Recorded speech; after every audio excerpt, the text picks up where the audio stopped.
whole thing is absurd, and yet we go along with it because this is the system we've built. And again, I'm sitting here in Toronto during COVID. We had a trucker protest, which again, for politics aside, whether you agree or disagree with the protest, the fact is that the government overnight passed emergency legislation that compelled the banks to shut down the bank accounts of the leaders of the protest.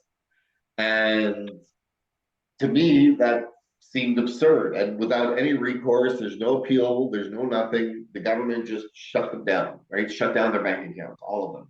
And then they, of course, started raising funds in Bitcoin, initially through a centralized exchange. Then that got the government shut down. Then somebody finally figured out, hey, maybe we should use non-custodial wallets for this, and then they were able to actually raise money and keep it and find ways of spending it.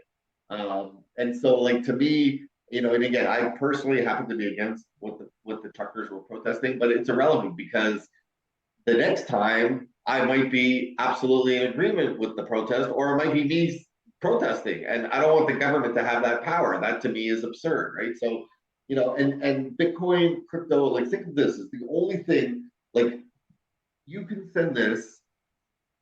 I've been in crypto. We've all been in crypto for a long time. For me, it's been 12 years since 2014. The fact that you can send Bitcoin to a complete stranger halfway around the world, and you can do it directly over the internet, no third party, no Western Union, no PayPal, no bank involved anywhere in the process. It's basically like putting cash in an envelope and mailing it to somebody and hoping that doesn't get lost in the mail or they don't lie to you. And yet, you can't go and say to the other person, oh, I sent it, but really you didn't.